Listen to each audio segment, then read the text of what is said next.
modern education system, having things that attract students to your school for particular reasons. And we see that a lot in Canberra, where I imagine there's plenty of you in this room who don't necessarily live in the priority enrolment area, but you've come to this school because it's got something you want to do here. So we're always happy to take on new ideas coming out of schools, but I would say Lyneham's, right at the top. It's an excellent school, made up from excellent teachers and great students. Yes. Good morning. I'm Rosie. In relation to the decisions I'll be making soon as a Year 10 student, I was wondering what impact your choice of college and courses had on your career. Well, I didn't have to think about which school to go to. I know that many of you are thinking about where to next for your final years of schooling. I actually didn't really have to puzzle through that choice, because when I went to school in South Australia, we went to the local state schools, and it was zoned, so you didn't get to pick. You basically, if you lived in an area, you went to the state schools in that area. There was some choice at high school level. There was a public all-girls school, but the local co-ed school was far closer to our home. And there was actually a specialist agricultural high school, but I didn't have a particular interest in agricultural science or anything like that, so I went to the local state high school. But in terms of, what I chose when I was at high school, I chose subjects that I liked, but also ones I thought would give me a lot of options at university. I thought for most of my schooling career that I would like to be a teacher when I finished all of my education. Good ambition. Very good ambition, and I hope some of you hold it. Very late in my last few years at high school, a friend's mother suggested I might be interested in law and I'd be good at that, and she really helped me shape a choice about studying law at university. And I studied law and arts, and in the arts degree did English because I loved it and economics because I enjoyed it too. I think they seem really big, stressful choices when you're young.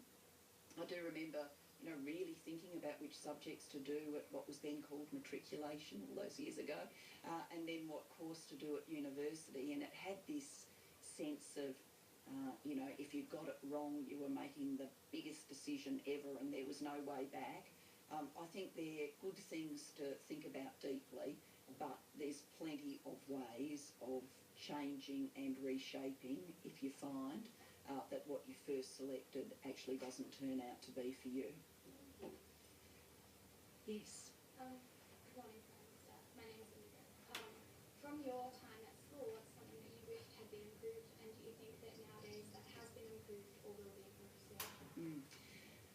When I was at school and when I was growing up, it wasn't common for students with disabilities to be in mainstream schooling. I remember one girl at the school I went to who had a disability, but beyond that, really, children with disabilities went to special schools. My father was a psychiatric nurse, and so, we would go and meet him after work and that kind of stuff. So we went to the psychiatric hospital that he worked in. And in those days, even people with Down syndrome, for example, would be institutionalised for all of their life. They wouldn't live in the community. They wouldn't participate in community events, sporting events. You wouldn't see anybody with Down syndrome either at school or at community events. And so I'm really glad that our whole nation has taken a different decision about how we want to include people with disabilities in the life of our nation, and how we're working to make sure that students, even with very profound disabilities, can come to school and share school with you and with students like you around the country, rather than you not knowing them and them not knowing what it's like to have the experiences that you're having at this school. Yes. Good morning, Prime Minister. Is your view against gay marriage a personal or political belief, and why does the Labor Party still hold that value? Well, it's my personal belief. It's not a Labor Party belief. The Labor Party has a conscience vote. So within the Labor Party you can make any decision that you want to and vote based on that decision. So for me, it is a personal belief about how you have traditional structures in our society and how you grow up new ways of recognising relationships. So that's my view. It's not shared by a lot of my colleagues, and that doesn't matter because they get the opportunity to come to Parliament and speak for and vote for and campaign for what they believe is the right choice. When we look around the world, countries that have moved towards marriage equality, same-sex marriage, those parliaments have had conscience votes right across the parliament. So I think here in Australia the kind of next thing is for there to be a conscience vote right across the parliament because there isn't at the moment. Yes, girl there. Yeah. Good morning.